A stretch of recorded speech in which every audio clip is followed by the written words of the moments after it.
एक विधायक उन्नाव की एक बेटी के चरित्र से लेकर उसके साहस और सम्मान की धज्जियां उड़ा देता है। पुलिस से लेकर पूरा सिस्टम तक उसकी कठपुतली बन जाता है। रेप पीड़िता को न्याय के लिए आत्मदाह का प्रयास करना पड़ता है। जिस न्याय के लिए एक पिता को अपने प्राण गंवाने पड़े, उस न्याय पर सबसे बड़ी अदालत का फैसला आने के बाद पूरे मामले पर बात करना तो बेहद जरूरी बनता है। कुलदीप सिंह सेंगर का नाम आप भली भांति जानते होंगे। मुस्तफा खान ने एक शेर लिखा था, उन्होंने गलत नहीं लिखा था कि बदनाम अगर होंगे तो क्या नाम होगा। समझ लीजिए कुलदीप सिंह सेंगर सियासत में इस शेर को गोलगप्पे में पानी की तरह घोंट गए। उन्नाव केस तो याद ही होगा, नहीं याद तो हम आपको याद दिलाते हैं कि पूरी कहानी बताने से पहले आपको निलंबित विधायक के 3 परिचय सुना देते हैं।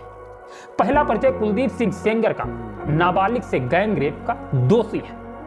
कुलदीप सिंह सेंगर का दूसरा परिचय, पुलिस उसके लिए आरोपी के पिता को थाने में मार डालती है। कुलदीप सिंह सेंगर का तीसरा परिचय, पूरा सिस्टम उसके सामने थर थर कांपता था। 2017 के जून में यूपी की राजनीति में खलबली मच जाती है। 17 साल की एक लड़की कहती है कि उसका सामूहिक रेप हो रहा है। मुख्य आरोपी होता है बीजेपी का विधायक कुलदीप सिंह सेंगर। सूबे में बीजेपी की ही सरकार होती है। मामला दर्ज नहीं हो पाता। पुलिस उल्टे पीड़िता के पिता को उठाकर बंद कर देती है। तहरीर देने वाले चाचा को भी पुलिस थाने में बंद कर देती है। पीड़िता मुख्यमंत्री निवास के सामने आत्मदाह करने की कोशिश करती है। मुद्दा सत्ताधारी पक्ष के विधायक का होने के कारण राष्ट्रीय हो जाता है और आखिरकार मामला सीबीआई को सौंप दिया जाता है। सेंगर को गिरफ्तार करना पड़ता है। सीबीआई की जांच चल रही थी कि 2 साल बाद एक हादसा होता है। 28 जुलाई 2019 की बात है। पीड़िता अपनी चाची, अपनी मौसी और वकील के साथ चाचा से मिलने रायबरेली जेल जा रही थी।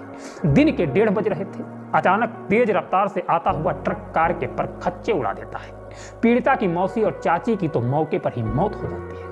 पीड़िता को लाइफ सपोर्ट सिस्टम पर लखनऊ के अस्पताल में भर्ती कराया जाता है। इतिहास में सत्ता पुलिस बलात्कारियों और हत्यारों का इससे बर्बर गठजोड़ नहीं देख सकते। इसे बेशर्मी ही कहेंगे कि उत्तर प्रदेश पुलिस के निकम्मेपन की वजह से गैंगरेप का केस सीबीआई को सौंपा गया और उस पर भी बेशर्मी का विस्तार देखिए कि उसी केस के गवाह की हत्या का मामला भी सीबीआई को देने की तैयारी हुई। यूपी के इस विधायक की ताकत इतनी बड़ी होती है कि इसका अंदाजा भी आप नहीं लगा सकते। भले वो विधायक पुलिस और सीबीआई के रोजमचे और बदचलन और बेहाया और बलात्कारी हो, पीड़िता के पिता को थाने में मार डाला गया, उल्टा केस दर्ज कराने वाले चाचा को भी जेल में बंद कर दिया। पीड़िता की चाची और मौसी को कुचल कर मार डाला गया। आरोपी विधायक की जलवा फरोशी का ये आलम था कि यूपी के पुलिस कप्तान की जुबान भी आदर के अल्फाज निकालती थी। गैंग रेप का आरोपी कुलदीप सिंह सेंगर जब चलता था तो थानेदार हाथ जोड़ खड़े रहते थे। एसएसपी चाय पिलाकर अपने आप को धन्य महसूस करता था और डीजीपी टाइप के अफसर थर थर कांपते थे और थर थर कांपता रहा इंसाफ का तराजू। याद कीजिए, गैंग रेप की पीड़िता जान बचाने के लिए भागती फिर रही थी और कुलदीप सिंह सेंगर सत्ता के मजे लूट रहा था। अब आते हैं इस पूरे मामले के वर्तमान पर। दिल्ली के 30,000 कोर्ट ने फैसला सुना दिया। बीजेपी से निष्कासित बांगरमऊ से विधायक कुलदीप सिंह सेंगर को साल 2017 के अपहरण और रेप के मामले में दोषी करार दिया गया। फैसला सुनाते हुए जिला और सेशन जज धर्मेश शर्मा ने कहा, सेंगर ताकतवर इंसान था। पीड़िता गांव की एक लड़की थी, कॉस्मोपॉलिटन एरिया से नहीं थी, इसलिए उसे केस फाइल करने में देरी हुई। हमें उसके बयान में सच्चाई दिखाई दी, उसका रेप हुआ था और आगे धमकी दी जा रही थी। उन्नाव रेप केस कोई मामूली रेप केस नहीं था, बल्कि ये योगी सरकार के गले की फांस बन गया था। उन्नाव रेप से जुड़े हुए 5 मामले कोर्ट के पास है। फैसला एक पर ही आया है। आपको बाकी के 4 मामलों के बारे में हम बता देते हैं, जिन पर फैसला अभी आना बाकी है। पीड़िता के पिता को केस के तहत गिरफ्तार किया गया। पुलिस की कस्टडी में पीड़िता के पिता की मौत हो गई।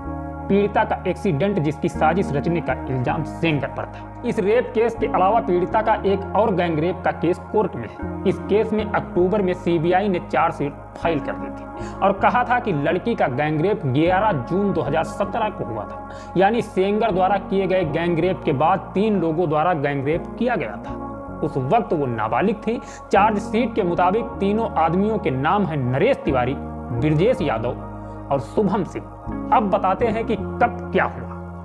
सीबीआई की चार्जशीट के मुताबिक 4 जून 2017 के दिन कुलदीप सेंगर ने लड़की का रेप किया। तब वो 17 साल की थी। सेंगर ने धमकी दी उस लड़की को कि मुंह खोला तो जान से मार दिया जाएगा। फिर 11 जून 2017 के दिन 3 लोगों ने लड़की को किडनैप करके गैंग रेप किया।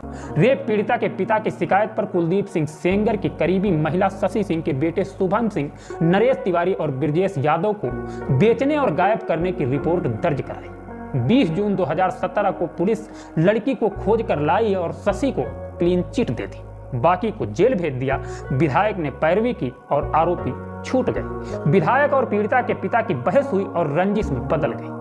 बलात्कार के आरोपियों ने पीड़िता के पिता को थाने में इतना पीटा कि वो मर गया।